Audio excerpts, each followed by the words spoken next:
Monsieur, dame, bonjour, merci d'être avec nous. Tozalina Ndeko Internet. Tu reçois les IDPS exactement. Et puis, ma réaction va combattre par rapport. Il y a l'élection, il y a Mbata. Mbata a commis, André Mbata a commis vice-président de l'Assemblée nationale. Que pensent les combattants? Et IDPS, les lots Jean-Marc Kabound, Azali Sousouté, c'est Mbata qui remplace. Est-ce que Mbata va combattre IDPS? Puisqu'il faudrait le dire que Jean-Marc Kabound, c'était d'abord, avant d'être un intellectuel, c'était d'abord un combattant, un homme rigoureux, un homme un vrai combattant. On va de la IDPS. On va y discuter avec Internet. Internet, pour nous les solango. Qu'est-ce que eux, étant les combattants, Bazako pensait aussi par rapport, il y a rencontré. Il y a M23 et tout ça, et Kodeko qui pour nako Tchakimia, guerre ou insécurité dans l'Est de la République. Est-ce que les combattants de l'IDPS trouvent ça malonga? Et aussi, il faudrait le dire, pourquoi certains combattants baboyi koko dans l'armée, alors qu'il faudrait le dire que le gouvernement lance qui a un recrutement et FRDC. Il y a certains combattants où baboyi dans l'armée, pourquoi? Alors qu'on a lancé, s'ils veulent servir la République démocratique du Congo, pourquoi ne pas se lancer une armée? Puisque il faudrait que le gouvernement pour combattre les salaires, comment on a augmenté les salaires des fonctionnaires à l'État, agents à l'État, matière militaire, etc. Pour nani bango mais qu'est-ce qu'ils pensent exactement na Salami entre négociation avec les groupes armés? Baloba qui a que passeport congolais, ils en a $150, ils en a $200. Internet a une preuve. Il a un passeport, il a un combattant, il n'est pas sur le terrain, il a un passeport au Congolais, il a pris le quota. Lui, il est venu, il nous a amené des preuves pour exactement te poser des questions par rapport à tel passeport.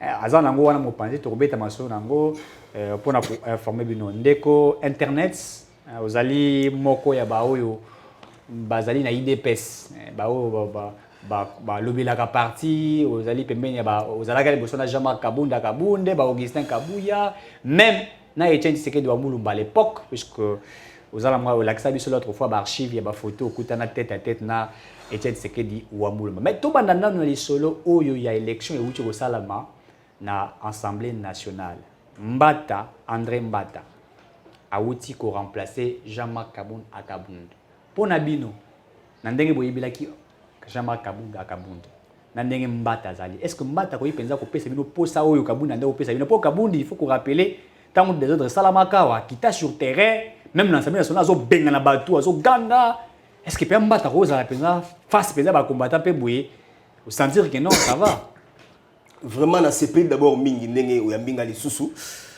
je crois soki nzamba pesinga encore vie na comité de décembre année oyo na totalisé 20 ans na IDPS. Donc bandanga na ya. Donc c'est-à-dire oyo ozotuna eza makamanda ko nga na vandaka. Donc na yebi moko na. Donc parce que IDPS toyaki ko prendre donc ba biso na oyo A, lobi A, loba B. Eza ningona. Na si ba makambo ba histoire ngo, je suis peut-être oyo naza moko na beta rapenda mo ba histoire oyo ezoleka na kati ya parti. Problème o tuninga pona professeur Mbata.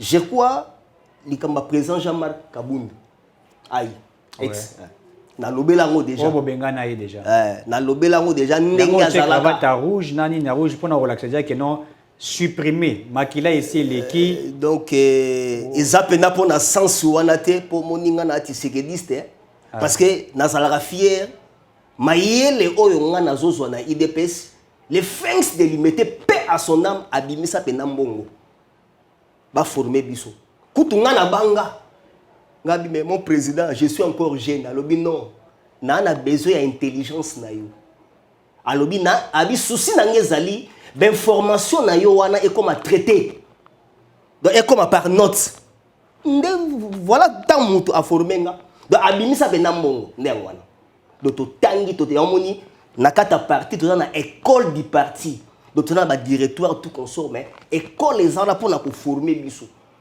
ndiamona ya on déjà former bino faut former exactement na nini pour tout le monde a dans service belé dans service renseignement ndenge to normalement biso na fallait tout ça la place wana ya bon siko na zoya na question oyo poser nga pour la professeur Mbata aza élu Kabunda koi ngole bobo salisi biso Kabunda omoni soko mutazo la vérité ça na licence parce que démocratie ça donc moni vérité ça ba pilier moko ya démocratie donc ça dit quoi au moni Jean-Marc Kaboun na lobango une émission liboso awa je crois ndeko Stéphane ayambanga na babwe Jean-Marc tanga memi biso na congrès fallait que chef de l'état a remercié APC place mosusu mais bureauté ba PC place monsieur ya bien vice-président de l'Assemblée nationale té na lobi boye akoki nango té nazoya au moni vice-président de l'Assemblée nationale ouais donc Jean-Marc Azalega a une influence politique ngana ebi moko na moko té ngamona palette avec une influence politique donc c'est-à-dire quoi mais pas l'influence si quoi mutu benda a est esprit à bureau il y a travail professeur Mbata donc c'est que pour nabino Kabuna gine mayele té non nabi boya Azalaki, c'est un guerrier. Oui, c'est un guerrier. Yazaki mtabalabala te, toke marche, yazali bosso. C'est un guerrier. Ozo mané. Donc ça dit koloba o mutaza vérité na ngeza injirité. Pour vérité ça peut licence. Donc yaki pona balabala. C'est que yazan ni mbata te. Boké na yé ana ni mbata te. Wa mbata ndé soit administratif. Donc bureau, yoka siko moni plan etali directoire. Hein? Ouais. La commission juridique, il y a parlement là. Et c'est que Mbata. Donc pourquoi toi c'est pour arriver il y a Mbata. Si quoi la loi il y a Chani wana et nous ça va plaire. Comment est-ce que la rose est au CP. Donc ça dit ça là dossier à Mbata le quoi commis on la loi Chani pesa. Donc il y a un moment déjà dans la vérité au BBC. Nazo bisayo problème les alibo. Quand tu loi ngo ezara loi Chani té. Il y a un moment il a CP né au Beka mambolo bon loi Chani wa silika. Ils ont la loi Tchanite. Donc ils ont déjà la loi moko existaka depuis l'époque de Mobutu na constitution. Ils ont je crois article 74 sur entre 7 ils ont donc faut en revoir. Très bien. Donc déjà Mobutu a déjà que non, faut la zaïrois de père et de mère. Mais à l'époque bemba saolona bazalaka wana. Ba setia le ba meti bazalaka wana. Hein?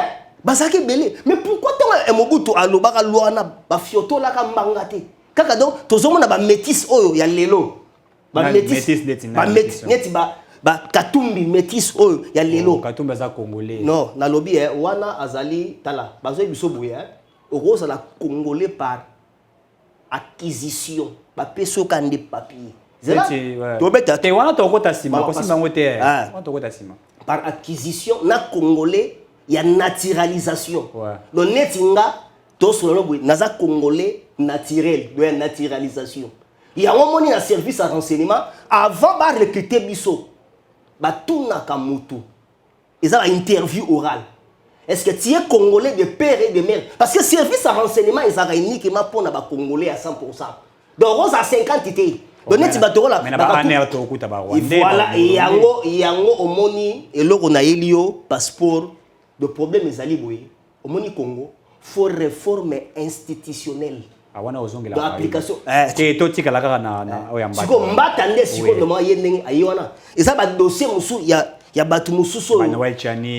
Oui, il y a ma meurtrier et ça. Bimisango. Mais c'est-à-dire yé musala ne yango. Yé pas osala ki bakanga Kabila pour la loi. Na lobby na yo la loi est dire mais c'est la loi. Donc Mbata est venu pour révéler toutes les lois. Aux États-Unis, na France, Sarkozy, aux arrêts, non?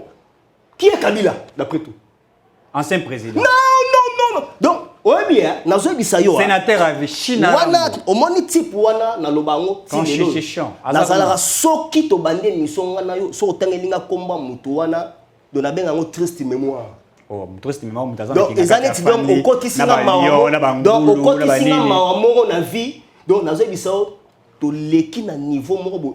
Pourquoi président Félix azokuta na ma difficulté tilelo? Parce que type a déjà sa bomi. Ya na litoroya na likamba passeport. Très bien. Tozonga na wana. Olobi boye ke Mbata yé azana niveau. Maintenant on rappelle le moro. Jean-Marc Kabouton Alexis Tamboué Mamba à l'époque président du Sénat alobaki ke après ça il m'a comment lobi il y a facilité ya ko longola mokonza mboka Félix Tshisekedi pour na haute trahison. On va se rappeler en gros. Jean-Marc Kabouton oyo lobi azana niveau politique mais niveau administratif azana ngoté. Azonga na chaîne mokaka na radio Top Congo à l'époque pour Alexis pas les na Top Congo loba après ça ba théorie nyo c'est tant que professeur de droit. Jama Kabuno boza ko benga bobika za na makasi te. Yé pas les kaki Malembe, alekaki na Top Congo, il a répondu d'une manière intelligente et au sein des notions de droit à répondre à Alexis Tambwe Mwamba. Ce que lelo bolongoli bolobi ke azana niveau ya professeur Mbata te. Est-ce que vous pouvez se rappeler qu'il avait recadré aussi un autre professeur pendant que lui il était encore étudiant? Nazo biso ozo comparer moto atangi sarana moto azo yekola. C'est différent de konanga. Et quand ça ngano to classe moko. Ba pesa biso leçon to comprendre on est mokoté. Élève pas Robert ta professeur. Non. Wana enaka mususu. Donc ça dit ba lobité que Jean-Marc Azamabe. Ouais. Ozo manen. Yé azana domaine na mususu. Mais domaine no pena o esenga ke fo mutu pe akamba IDP ça un bagage neti ba mbata. Parce que IDP c'est tellement ils a parti moko et outi musika parce que ebi tango na zokola mbata za na bagage. Ba parti o Kabunda za na bagage te. Na biboya. Tango nga na zokola ba parti oyo nga déjà na yebaka existera déjà. Ouais. Aussi Abako. Ouais. Hein? Alliance de Bana Congo. Bana Congo to ba Congo. Aussi MPR. Mouvement populaire de la révolution. Mouvement populaire de la révolution. Aussi IDPS. Union pour la démocratie et le progrès social. Aussi IDI. IDI à l'époque, oui. IDI. Aussi na IFERI. Oui, à l'époque. Oui. On Marabiloro, Ngaso na Yomuna do. Ils ont la notion. D'ici la 20 ans, t'as IFERI. Ouais. Donc les gens muso na IFERI a bien monté. IDI. Ouais. Oso sentir hein. Ouais. Il y a un moment on même au lenganko ya kenda mais azo parti na ya chon comme Fonis. De force nationale de l'union sacrée. Ouais, parce que l'union sacrée est banda pekala. Et banda on est loté. Ouais, banda mobutu tu allé loté. Les aides belé peso tournier tié de l'IDPS. Boye bisa biso bo chaka de dobe pourquoi? Mais bon racine la victoire. Non. Et ça signe victoire mais to et outil quelque part. Et outil wapi. Ezaki Police parti en moi. Ezalaki parti autonome d'ici de Kasaï. Dans les fins de l'imité, tu sais que di aïbara système et pas kalonge mulopoué. Kalonge mulopoué. Donc ce tango ba luba sikoyo ba Kasaï bazobunda na ba benelulu. Ouais. Voilà. Ce que tango to boteli bango kananga, yango ce que signe zara wana. De signe victoire. Kala, ya omoni ngana so na obeta babilo mususu okombana obina muta. Très bien, très bien. Mbata aza niveau Mbata sikoyo non na biboya. Aleki. Na bien. C'est que Mbata pas Aleki Augustin Kabuya. Na lobi na yo ha. Neti yo so. Connais beaucoup en président parti. Président parti aza niveau muké mais. Na lobi na yo ha. Soki yo lekinga za péché te. Et ça peut li soumouté.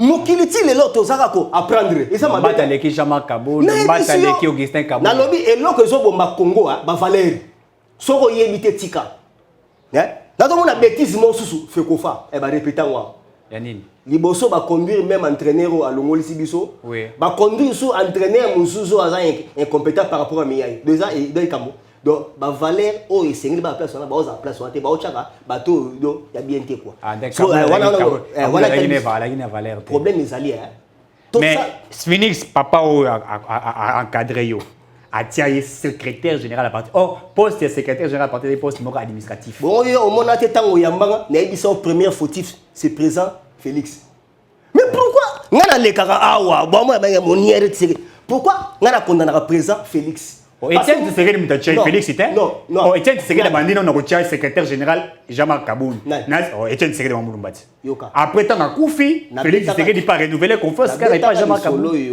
je crois sur Otali Bilil na de Stéphane on reçoit réponse logo oyo c'est que Etienne ngana opposer la question c'est que Etienne Tshisekedi wa Mulumana niveau n'étant que docteur en droit donc azui mutu moko niveau muké atie secrétaire général viens ko tutinga nga kota en ensemble abele balingaki Kabunde te.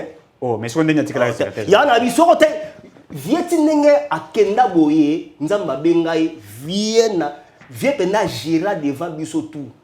Oh, alors l'un des secrétaires général Oyo, a les plus malheureux na ba secrétaire général nyoso, e baliki na IDPS, c'est Kaboun. Les plus malheureux. Aïe. Pour yeba ya na bino na pouvoir. Na yoka. Parce que Tshisekedi a à Genève, retirer signature les plus malheureux. Ah, ingratitude na IDPS. Tangoye, les fins de l'immédiat, paix à son âme. Voilà, c'est mon papa, mon père. À 5 years, c'est fait. N'est biso so, ba senga biso e ba CV pour e ba former biso na renseignement. Ouais. Ba CV.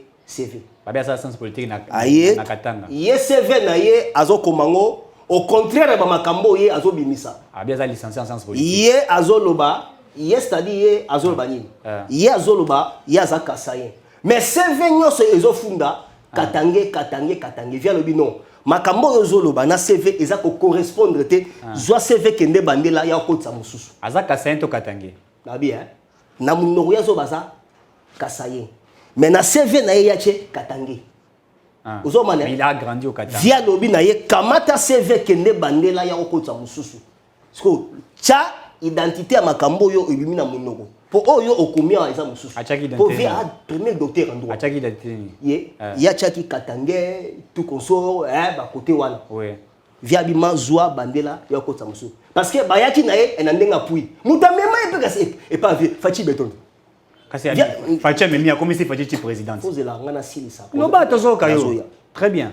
donc c'est-à-dire président Fachi aye na ye alobi non au monde ezabwe to chepe ba secrétaire général ebele mingi ya ba plus âgé tout roto mega mwana moké Et moi na mukenda Memi na ba tchesiko vieux pesco a combien na moi vertige parce que ma vungu auti fraîchement ko quitter tu vieux sco a combien na embarras de choix vient dire bon aye la nga CV c'est bon amona ibamba tate. Nazo amona ne bamba tate. Amona ba Jacqueline Chabani te. Amona ba mususu nani? Wa député provincial abino wana. Kabé nani? Abondisi Kabundo yo. Oui bête. Wa zaki na présidence de la République. Nani?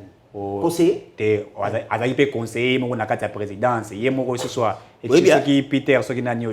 Kazadi. Ah. Yora biso. Batia kete poni. Yora biso. Omoni batebele hein. Batia kai. Yora biso. Jean-Marc Kaboul. Lelo tikanga na bisa yo pour un vrai tisekediste.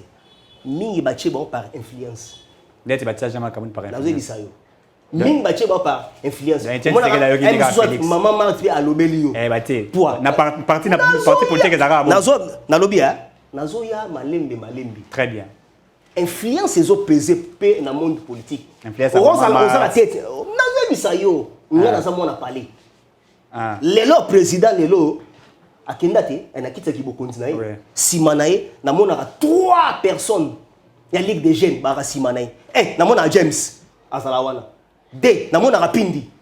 3 na mona Fabrice c'est pas Mamart. Parce que bato wana penda bayebi to lia na bango mape kauka na ba mwamba. Pozo gérer parti na influence. Nazoya. Il y a un bouton de présidence de la République qu'on a ba conseiller à IDPS. Nazoya. Si vous bato wana penda baye parce que balobara na français, la mémoire est une faculté qui a souvent un peu oublié. Est-ce que vous vous rappelez président base ba souffrir. Bola musi mamo. Ah, ya solo. Parce que azape mutu. Bola musi mais rien. Parce que non, alors mingi ba ocha bango na parti wana influence tout. Neti ba tchaki Jean-Marc Kaboul. Nazo bisayo professeur. Mais kasi mutu kabo vie d'abord ayebise yaka na CV ay na CVT yami balé vie abetsa okara via kamata mbongo Kabuya yaka na CV ni. Via bimisi mbongo yoka na. Kabuya ya CV ni. Kabuya mutabendi place wana c'est Jean-Marc achaki place wana. CV ni. Parce que la place non, wana mutu na ebité suri esengana ba CV tout console na ebité mais ngana. Yeba tchaki sans CV Kabuya ba tchaki. Na lo batango vie était vivant. De son vivant. Oui. Vie azumbongo. Ba $20,000 je crois. Alors oui bon namo déjà CV à Romosalanga boy. Kamata mbongo redynamiser parti. Parce que tolongwa qui fraîchement na 10e mairie, parce que to comme na 11e mairie. Na prince wana elupanga sika. Via lobby, nous avons besoin couleur à sika ba fenêtre tout console. Mbongo wa libo tikana silisati. Mbongo wa liboso. Viena kopesa yepe na komela. Oh, Jacqueline Chabana mila bamonga ba carte. Na lobby hein, na bien. Yo za carte IDPS. Wapi carte na bino IDPS. Na bien. Carte na bino IDPS ça va. Jacqueline Chabana mila ba. Na lobby na sana ti eza Jean-Marc Kaboul. Augustin Kabuya uto mila ba tombongo na présidence de la République. Akela ba combattant kuna apesi bango mbongo te ba pesa ke mbongo. Oyebi na vie. Na uto zo ba information. Oyebi na vie. C'est l'idée. Mo kolo parti apesi yo confiance. C'est que ana confiance na ilo mobo. Viens tant amonga iloko wana ya mibale et salamité pour vieux déjà un prophète politique abeti mbamo elobo na mesa bipa abi mwano e bayeli ngao arozala l'un des secrétaires général o e baleki na IDPS n'est plus malheureux mais comme sa mission na pouvoir non wana tango yaki d'instruction vie apesa qui avant mais ce que vieux tant amoni ba acte ya mabe e bandisco kobima parce que yepé tant ay quand même une mission na mais tu sais que dans le bas qui a vous allez plus malheureux tu sais que dans Koufi mais les plus malheureux Alice Félix retirer signature après quelques mois Félix a commis président. Donc il n'est plus allé malheureux. Nazo bisayo a. Nana commis Fachi président de la République. Nazo bisayo. Omoni babiloko tout pour le chef de l'État avant la place au. Et puis boulot via ça là. Etienne, Tshisekedi Wamulumba, paix à son âme. Tant aux oyoka, tala, mutabundisi Kabila du début jusqu'à la fin. C'est fait. Via qui. Donc omoni présent Fachi. Et ça n'est pas parce qu'on déjà ngolo. Donc gasina bundi. Donc Kabunda ça y est ça n'avait rien à voir avec Kabunda. Vient déjà savait que avec accord cadré Kabila va chuter. L'une des raisons fait déjà préparer service à renseignement déjà. Oui. Donc non pour Aïbisa Memingaboué dans son bureau. Alobi Nazala ou Nazala te Kabila partira. Oui, Kabila partira parce que ça veut simplement dire qu'il n'est pas éternel. Il y a déjà les Canaïens. Il y a un professeur pas les cas. Il y a un professeur Mbata au moins le roi avant Diwana Zela aux Mbata pas les Canaïens. Non, Babiloko bon Jacquemin Chabani, bon pour Jacquemin Chabani. Non, c'est-à-dire wana to demande parce que ndeza boye pour na likambetali congrès na mona ndeza na bane wana. Pour faut d'abord au directoire ba siéger bien bazo préparer lentement et sereinement. Donc pour na makambo tout là. Le bagage, le problème avec bagage. Donc c'est que il faut voir Augustin Kabouya. Mais na lobby na yo ha. Paul Chilumbu pas comme secrétaire général. Paul Chilumbu qui a été président à parti. Na lobby hein. Ce qui a mérité place wana. Tala au monde pourquoi IDPS ba bibiso sur toujours la base. Bien sûr sur la base. Il y a moi Gilles a attaqué Augustin, oui que Gilles a attaqué. Gilles, Nicolas a attaqué Augustin Kabouya pour Gilles. Il y a problème na yé. Problème zani. Naïbité. Naïbité ceux qui a attaqué pour la guerre. Gilles Ozo landa mamolo bate. C'est mon collègue. C'est mon collègue Augustin Kabouya. Pour nani? Non, il faut retourner à Gilles à attaquer pourquoi? Oh, on a naïbi. Nion saison à répondre. À la même ça les atteint parti, ba combattre ba souffrir, d'être la bino vous en. Ça là il faut que le babo. Au sali formation na aner na IDPS, vous n'avez pas de travail. Est-ce que Gilles a quoi si toi quoi cité? Côté wana azar raison au moni chef de l'état lobby, tozonga siko na ba cellule na ba base. Non, au moni d'abord base hein. Base est-ce que doit isoler l'action que non, osa combattant, osa boy, osa membre bonabo. Et puis est-ce que ça aux na base là ça là? C'est-à-dire président. Oui. Président Nengezabo, moni na osekene ma kasi sou mikolo a remis ta décision. Ah, besoin décision la partie. Donc Nengezabo décision la partie. Mais c'est lui notre autorité morale, ya moni na condamna kaye. Donc la constitution est boy chef de l'état dans la partie. Nazo bisayo. Nazo bisayo ah. Yo ale bisayo. Internet. Lorenzo a sa chef de l'état. Ouais. Mais azocha mo na niveau MP là. Le président ne peut pas s'ingérer dans ma boîte. Au moins, à Pessimo. Oui. Pour moi, les partis politiques naïfs. À sa présent, Congolais nyoso. Oui. À sa présent, il y a Congolais nyoso. Oui. Ils ont raté même un bureau, il faut faire bataille des batailles. Mais, au Italie, place il y a Outa. À Robert Tankara. Il y a un moment où il a réagi. Non, c'est-à-dire. Il y a des décisions renversées. Donc, il est pas sûr à osa la rano mabe. Mais tant espérons la moura kaka. Il y a l'homme sous. Mais est-ce que base il dépend de Bengani Kabouni, tu as pas dirigeant na bino da Bengani Kabouni. La lobby na yo au moni base sont déjà ici ba santio. Au moins sur mabe au bandagon bandakala. Biso yeba gafune bandakala. Il y a un moni na entourage na ye Jean-Marc Alingaki batisekediste bazalate. Parce que bino est boyé du mingi. Donc il faut travailler na bateau ba le lobby. Mais pour vous combattre qui makasi. Non, c'est-à-dire moi ce résultat il na pouvoir banda avant de gwana. Au moins nombre de chômage. Au moins siko. Bon Augustin Matisi. Na biboya. Alunga ça fait combien de mois? Augustin Kabouya peut combien de misala? Augustin Kabouya. Tozotal. Augustin a télé wana mon général bino tout bokati le sac mon général il mo ka tamana garde républicaine alors tambola na ba policier tala mutu comme le roi mutu ka président de la république secrétaire général parti politique a memi bino tina présidence de la république boké kuna bo télémi banda 6h ti 22h bazong bino na parti même pas $1 au moni Jean-Marc c'est grave a banda ki bien to keneti na sou Augustin pas bandi mabe tozotal oh na bien tozoya au moni IDPS bazaka so ba chiwana ba otala yo. Donc il malembe. C'est bon on l'a pas Augustin Kabouya. Nazo bisayo. Na lobi bongo maba mutu e bomba makate e ko bimaka kaka. Nazo bolongole bo chef. Mon personne zali non. Comprends. Ils appellent na bat musupo pe e baleki Paul Chilumbu pe bazana ba e belé. Mais basé tout fait. Voilà Jacquemin Chabani. Donc il y a mon IDPS, mon IDPS a 4 langues. eza na lingala Kikongo Swahili na Chiluba. Très bien. Kabunda sa parti politique na ye. Aza na opposition. Likambute na candidat président de la République. Likambute mais on nga na biso décision finale. Tant na biso moni mona parti hein. Décision finale. Vous allez nager. Ba gagnate. Ah? Na ebi nyonso ba longwa IDPS bakenda. Place bakenda. Mutamudaza lo pemba na ye. Nazo ebisa yo so na bani na tanga ba exemple. Aza chibalate hein. Nazo ebisa yo nyonso na yebi o ba longwa bakenda. Mon côté asala hein. Et bon benga ki mona libaba mebi na présidence. Nazo ebisa yo hein. Ebi ba biloko mususu to nazo ebisa yo. Compte tenu comportement mutu. Ye déjà ezali bakana ki ye déjà bandakala. L'une des raisons nazo ba réaliser ngoti. Tant bazo baboya. Omoni na vie eloko tout ba memo malé IDPS ozo kamba batebele tant ozo kamba batebele wana zala mayeli.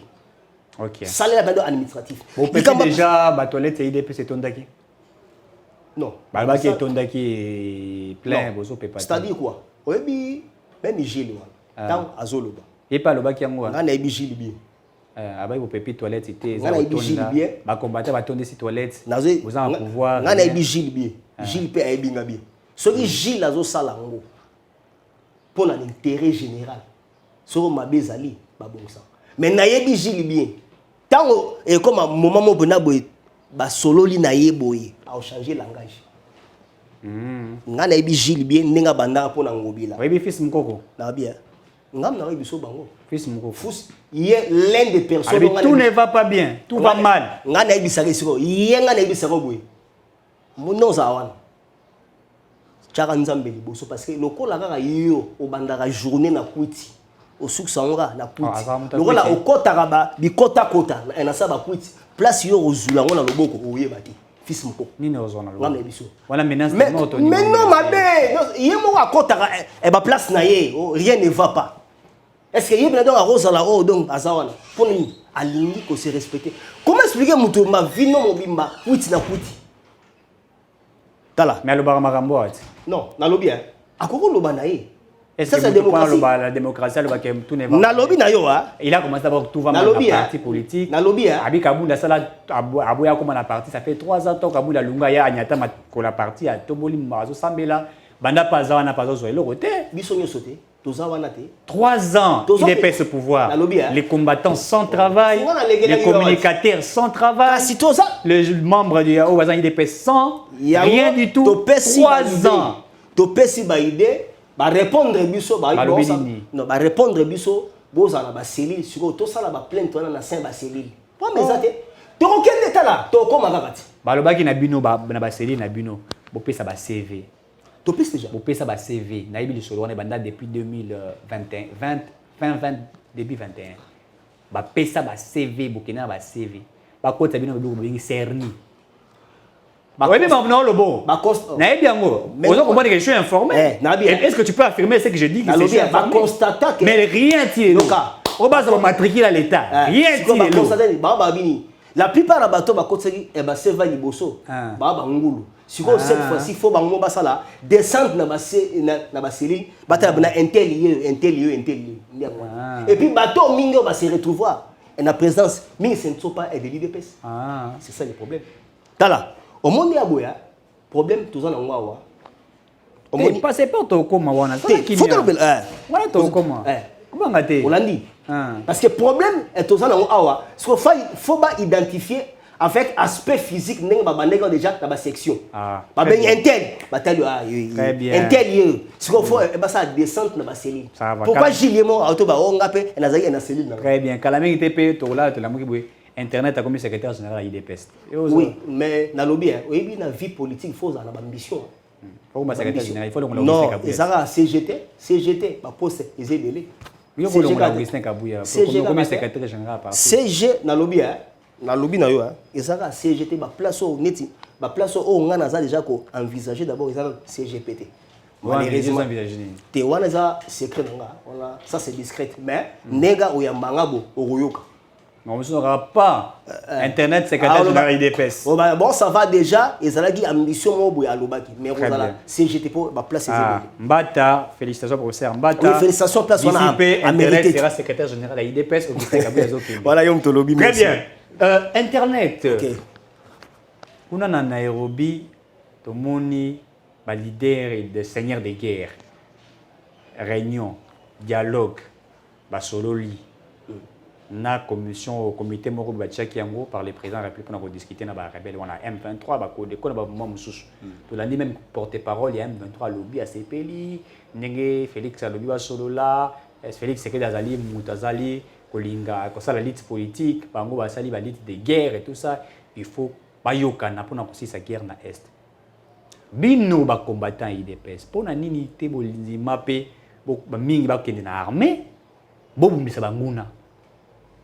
Pendant que tous les gens pour ça armée, il faut que le gouvernement lance qui a tout le monde qui a faire de ça recruter. Mais tout le monde est dans l'IDPS, force du progrès par exemple, pourquoi ils ne sont pas allés là-bas? Alors, au-delà de ça, quelle est votre réaction par rapport il y a consensus au Isako Salema entre gouvernement congolais, il faut que le bayango, autorité en Bokanabiso, na ba seigneur de guerre au Baliba Tchakimia en fait insécurité. Et si il y a un S de la République. Bon, ça va. Merci pour la question. Et on répond oui. Au moins, le seigneur de guerre, on va se retrouver dans Nairobi. Oui. Il y a aussi le roi Mutorola, Runiga. Type, on a dit pasteur, on a dit Runiga. Pasteur, pasteur. Mais type, on a Runiga, aussi c'est. Abanda, on dirait. Donc, il y a un moment, présent, Félix a une difficulté parce que Kabila, tiki maman, na potopoto, on s'en a dit. Runiga lié. Souci et Zanini. Alors, il y a 11 000 personnes à Ochabango Wapi. Parce que ce qu'on y a au Ochabango Wapi, on recrute Bango Wapi. Allez, ça va, on est. On laisse ça, on est. Donc, c'est-à-dire, et puis, tu as comment Runiga. Mais ce n'est pas un Congolais, ça. Donc, on bon, Nazoya. Robert. Aussi, Makenga. Sultani Makenga. Makenga, quand même Makenga. C'est-à-dire, problème est la Kassaït. Au moins, il va toi. Oui, Nazoya Bisayoa.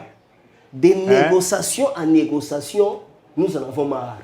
Il y a Nazoya Bisayo. Mais tout le tout ceci, Bango, Maïli. Le Bamba Linganeni. Bache guerre na Est. Pam, Neti, na CPLI, malgré Bache guerre na Est, mais tant que le Bina Bamba se représenter na Nairobi. Papa, so tel pena boko ba Rwandais. Pas Congolais bazana. Si ko mutu pena donc. Pas Congolais bazana te. Babi bilo bien sur les années ba Rwandais qu'il y a pas. Na bisawa. Donc type na alobi bande ko nanga botra pena en chair et en os botra bangoli. Ba Rwandais. Surtout to ba non. Donc les kamuna biso na Kagame ko. Donc ezo senga sudo faut ko tuna batute o te. Les aramba moko attaque malamo boko titi Kigali parce que type mutwana niveau zo boma ba congolais donc on dit que biso même biso mo e ba congolais ya kati na wa libanda likambeta li Kagame to lembi mutwana. OK. Donc il faut attaque directement. So Runiga azo ba pesa ye place moga bien pour azana 11 000 personnes. Ouais. Mais soit disant pasteur. Mais ce que mutabwaza ndenge nini? Donc yo ndo ozo mona ere mona Congo. Donc so mutabi pasteur donc auto se souté. Pour Roubero après il y a un assistant. Mais Roubero a pasteur. OK, Roubero. Il y a un assemblée pour minembo qui pas bande. OK, Roubero. OK, Roubero azaki directeur ya cabinet ya Bizimakara. Ah. Roubero. Ça on le sait. Directeur ya cabinet ya Bizimakara. Très bien. Roubero. Oui. Donc c'est-à-dire batuana bakota na Congo neni à cause ba dialogue toujours dialogue do ba négociation. Donc et là ils ont aussi Congo sima ba négociation en désordre. Oui. Mais nzamba ça biso grâce au ya suka. Donc c'est-à-dire et puis président a bisi bango boy. Pas question d'abord. Oui. Ya okata mabele. Pas question. Basengi bakata mabele. Te wana a bisi bango déjà ba point oyo to resula na bino. Soki bino IDPS bozo bakaka to bunda bitumba to. Pourquoi combattre beaucoup na bino na armée? Yo kana koma place. Pourquoi d'après na armée bozo misala bozo ba 30% et ba salaire. Ngana sola na tout le monde. Na zoaki quelques forces du progrès na soli na bango. Na poser bango question oyo ozo poser nga. Mais ba komi na babi bazaye bena na besoin ya ba shika tabako ma ebele. Mais dès que ba kena général o azawana. Aza Rwandais. Te habité à Rwanda abi yesiko osala egi parti pris. Donc yesko azo box ça ouais. OK esko babi faut ba funda général wana. Omoni muto aza e ko recruter wana. Oui. Ye azo linga mingi te no bataille de PS ba uta na force. Donc azo kata. Mais ba volontaire ba kendeki déjà. La pose. Abi vie ba kati biso ebele. Abi général Mokazawana. Donc on dirait bah ici zoua biso on dirait ya aboya. Aboya il est pas combattant il est pas. Net force du progrès ça la musala qui to quoi. Siko ba kendaki déjà. Mais bon tu peux prendre la partie à gentil ko bila ponani. Té. Martinez ça qui wana na yo face. C'est-à-dire à force du progrès côté kuna panzi et tout ça. Pour ba combattre force du progrès ndo mbongo. Omoni IDPC. Ouais. Sortez l'article 4. Il y a un règlement d'ordre intérieur. Il y a parti d'Abisso. L'adhésion est libre. Donc, Moutaïr a librement, Abimara, librement. Donc, tu as les seuls partis au RDC, tu as la Bible d'Abisso. Et comment on appelle so est libre. Il se met au radio, tu bien no libéré. Té, balobi boy. Wana zara suite à exclusion de balongola. Exclusion définitive. Té. Donc en cas mbeba yango ozomona balongolo libela la commission de discipline est-ce que balongolo la libela na ba IDPS libela oza sous membre parti té balongoli libela ozonga le souté to babi balongoli yo exclu totalement du parti exclu donc eza l'adhésion libre mutoko kende problème est zoni azo somba ba combattant mususu na mbongo menga na yokeli nani yango kuna ko bata gentini kuna donc so tala moni place o pia ka eza frappé. Mutumso a tendance à répondre à une solo et zobim. Mais on se met bien à IDPS au PC le côté. Mais conscience et ça la bête. Nga les faits de limiter à Ibsanga ya. Au comment la place mo ba 10 millions combien? Allez-y mais conscience na yo iba.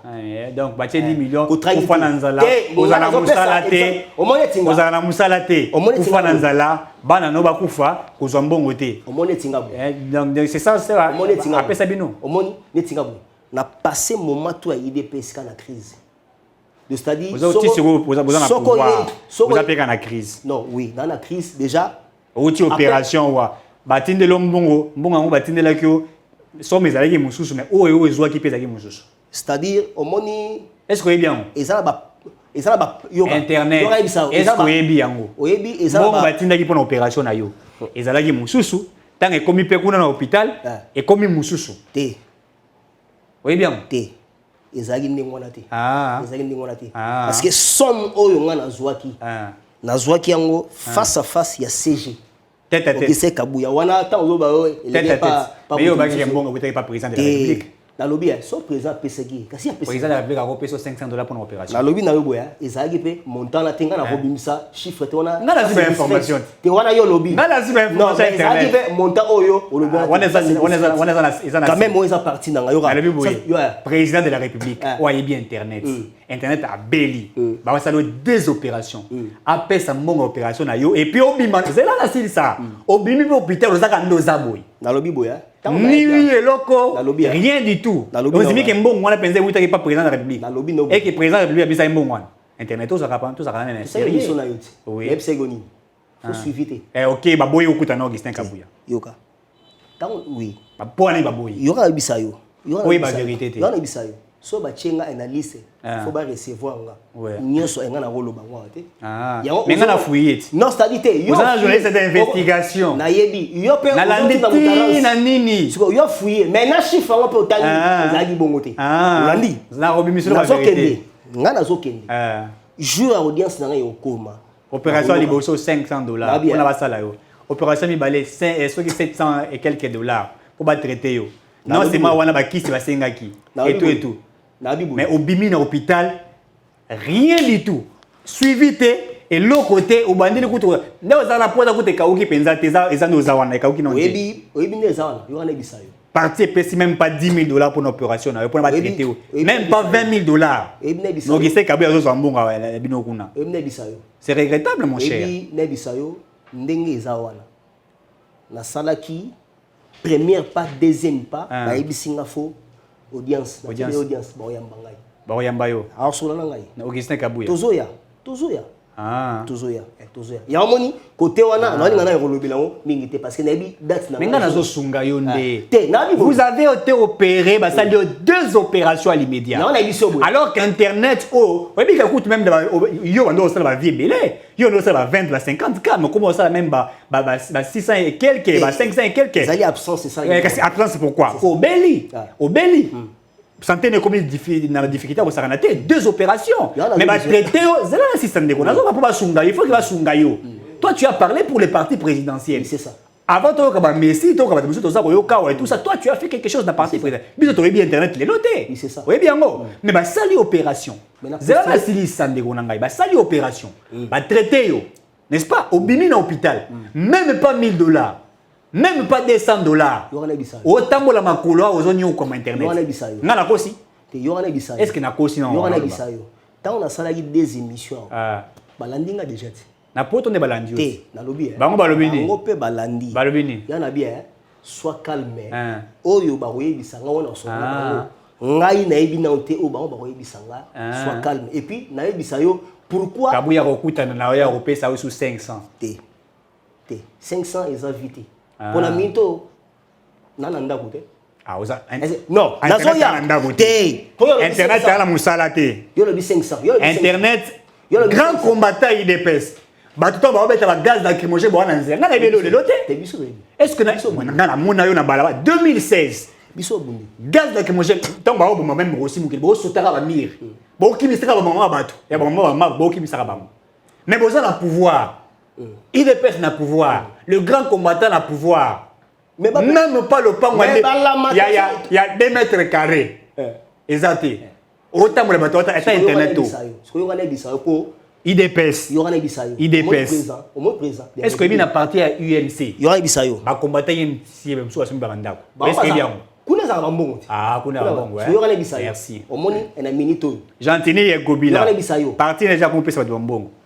IDPS. Est-ce na loba? Loba na yo kayo. La minute le chef de l'État a dit. Il a dit, c'est lui qui a instruit. Non, dans Biboya, tant on a Bisayo, chef de l'État, tant on a Azali, autorité morale. Moni Baman, oh nyoso et salami. Ya moni IDPS doit redynamiser partout à niveau de la cellule. De nyoso zozonga en ordre. De stay, na batami salapé. Oh alini poste boy, oh bonaboy. Donc il faut pas récompenser c'est ça. Machaki Gilbert Kakonde ministre intérieur tinda tala balise pour qu'il y ait un service à renseignement. Voici na bien le rwanda te. Tijengu. Omoni bateau nek Gilbert Kakonde wana. Il faut arranger les partis. Nous sommes là. Je l'ai dit à mon cher frère Internet. Je l'ai dit, c'est pas pour vous se moquer de vous. Moi, j'aime le président Félix Tshisekedi. Je me bats chaque matin, on fait des analyses pour le président. Là, c'est ça. Mais c'est que nous vivons aujourd'hui au sein de l'IDPS. Non seulement il n'y a pas une bonne organisation, mais tout n'est pas correct. Alors qu'il faudrait... Il faut IDPS Nazawana. Il faut IDPS Natunayo. En 2023, beaucoup de présidents dans l'élection. Ne besoin d'avoir des ordres.